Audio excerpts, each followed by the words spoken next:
सरकार टैक्स लेती है तीन चीजों के लिए, तालीम के लिए, सेहत के लिए और तहफ्फुज के लिए। ये तीन चीजें जो सरकार ने देनी है। जुर्म को खत्म करना कोई काम नहीं, उस सोच को खत्म करना असल काम। सूबे में जो बढ़ते हुए जो क्राइम्स हैं उनको बेसिकली काउंटर करने के लिए उन्होंने डिपार्टमेंट बनाया था, लेकिन बहरहाल क्राइम तो भी अपनी जगह पर कायम है।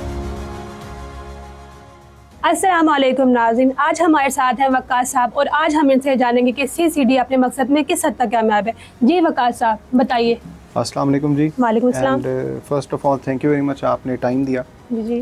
तो आप बात कर रहे थे सीसीडी की। जी जी।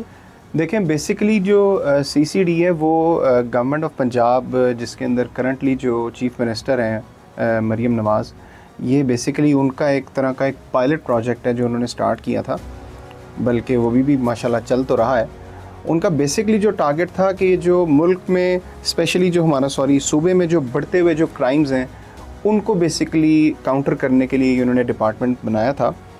तो कोशिश तो बहरहाल उनकी अपनी जगह रही है, लेकिन देखें, सबसे पहले जुर्म को ख़त्म करना कोई काम नहीं है, उस सोच को ख़त्म करना असल काम है। हम अनफॉर्चुनेटली हमने लोगों को तो मार दिया इस सारे काम में, बेतहाशा लोग जो हैं वो मौत के घाट उतरे हैं, लेकिन बहरहाल क्राइम तो अभी भी अपनी जगह पर कायम है। अभी भी आप देखें रिसेंटली जो ये इछरे में जो वाक़या हुआ लाहौर में, तो वो भी इसी की एक बड़ी एक सूरत हाल है कि बेशक इदारे अपना काम कर रहे हैं, लेकिन उसका कोई वाज़े इम्पैक्ट इसीलिए नहीं आ रहा क्योंकि हम लोग सिर्फ एक शॉर्ट टर्म एक गोल के ऊपर फोकस्ड हैं। एक पब्लिक पॉलिसी जब भी कोई बनती है तो उसके अंदर एक चीज़ होती है, उसको कहते हैं आउटकम, और एक होता है आउटपुट। जो आउटपुट होता है वो शॉर्ट टर्म होता है। जिस तरह से सीसीडी बना, सीसीडी ने बंदे मारना शुरू किए, उसका आउटपुट ये आया कि जनाब एकदम से ना क्राइम पूरे सूबे में कम हो गया, लेकिन उसका आउटकम क्या होगा? उसका आउटकम जो है वो आप पूरी तरह क्राइम को नहीं ख़त्म कर सके ना। आपने बेसिकली उस सोच को आपने वही रखा है। क्या क्राइम को ख़त्म करने के लिए क्रिमिनल्स को ख़त्म करना ज़रूरी है या उस सोच को ठीक करना ज़रूरी है कि लेट्स से ये सेलफोन यहाँ पे पड़ा हुआ है और मुझे पता है कि इसको उठाना जुर्म है। अब मेरी वो सोच काम करेगी कि मुझे इससे नहीं उठाना चाहिए, कि मैं ये क्राइम कमिट ना करूँ, ना कि जनाब मैं इसको उठा लूँ और उठा के फिर जनाब सीसीडी मुझे आ जाए मारने के लिए। तो हमारे यहाँ बेसिकली एक शॉर्ट टर्म प्लानिंग के साथ इस चीज़ को लेके जाया गया है, जो कि मैं समझता हूँ एक लॉन्गर रन में एक फ्रूटफुल चीज़ नहीं साबित होगी। माजी में भी ऐसी कई टीम्स बनी हैं, ऐसे कई अपना पुलिस मुकाबले हुए हैं, लेकिन वो फिर मुस्तकबिल में आगे नहीं चल सके। तो वही बात है कि इसके ऊपर हुकूमत को एक लाहेमल तैयार करना पड़ेगा। अच्छा सर, आप मुझे बताएंगे कि इसको किस तरह से कंट्रोल किया जाए? क्या यही चीज़ मैं कह रहा हूँ कि एक लाहेमल तैयार करना पड़ेगा जिसके अंदर तमाम लोग इसको एजुकेशन के साथ रिलेट करें। जी जी। जिन लोगों के जो मसाइल हैं उन मसाइल को पहले हम हमेशा देखते हैं कि जनाब फ़लानी जगह कत्ल हो गया, बाज़ों का तो मैंने ये भी देखा 10 रुपए के पीछे कत्ल हो गया। तो हमारे बहुत सारे जुराइम जो हैं वो इकनॉमिक्स के साथ भी जुड़े हुए हैं। ना हमारे मुल्क में खाने को है, ना हमारे मुल्क में पीने को है। एक शख्स जिसकी तनख्वाह 20,000 रुपये आए, उसके 3 बच्चे हैं, उसने बिजली का बिल भी देना है, बच्चों की एजुकेशन को भी देखना है, वो कैसे चलेगा? अब now he has to meet his ends, और उस चीज़ को मीट अप करने के लिए वो हर तरह का काम उसके लिए जायज़ होगा। तो ये बेसिकली वही, जिस तरह मैंने शुरू में कहा ना, सोच ठीक करनी पड़ेगी। हमारे यहाँ जो टैक्सेशन है उसका निज़ाम थोड़ा बेहतर करना पड़ेगा। जब तक आप पसमानदा तबके को रिलीफ नहीं देंगे, देखें मैं उन लोगों की बात नहीं कर रहा जिनकी आप कह लें कि जो अज़लों से दुश्मनियाँ चलती आ रही, मैं उनको नहीं कह रहा।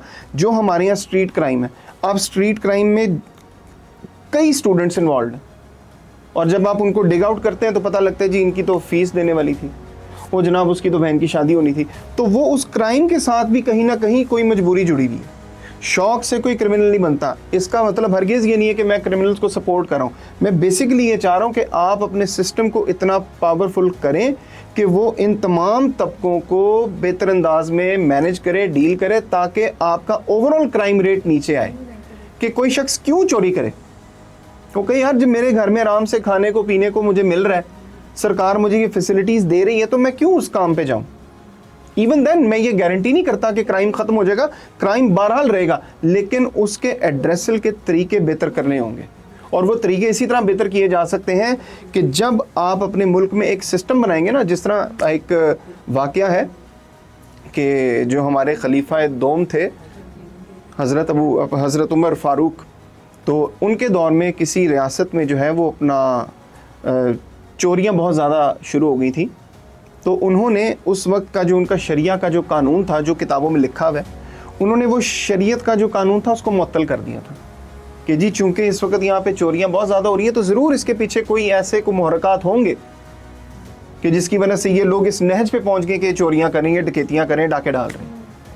तो हम लोग हमेशा से उस मसले की तरफ देखते हैं, उस मसले की वजह को नहीं हम देख रहे कि उस मसले की एक्चुअल वजह क्या है। बाहर के मुल्कों में क्राइम रेट बहुत निस्बतन कम है, उसकी वजह क्या है?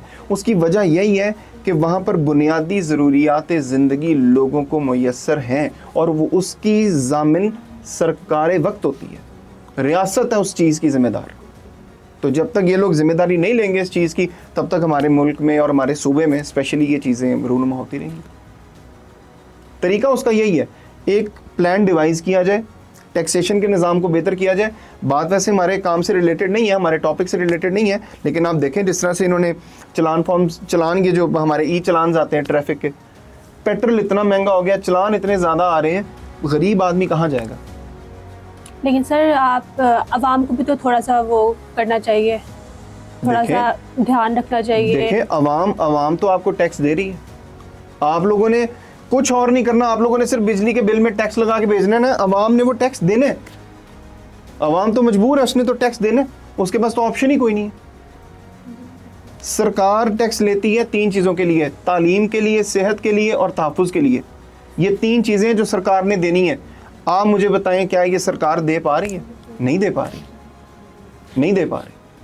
सिर्फ स्पीकर लगा देना जिन्ना हॉस्पिटल में या जितने भी लाहौर के हॉस्पिटल्स हैं वहाँ पर स्पीकर में आवाज़ चल रही होती है कि जनाब मरीम नवाज़ ने आपके लिए ख़ास बंदोबस्त किया, आपसे कोई रिश्वत नहीं लेगा, कोई, सब कुछ चल रहा है, सब कुछ चल रहा है, सिर्फ अंदाज बदल गए हैं। तो हम लोग हर तरह से करप्ट हो चुके हैं। हमें खुद को पहले ठीक करना है, और शॉर्ट टर्म हल कोई हल नहीं होता, ये शॉर्ट टर्म हल है। Crime control department is not a long term solution, it is a short term solution। Waqas साहब, आपने हमारे लिए टाइम निकाला, आपका बहुत बहुत शुक्रिया, और मुझे पूरी उम्मीद है कि हमारे हुक्मरान हमारा ये प्रोग्राम देखेंगे और इस पर ज़रूर गौर करेंगे।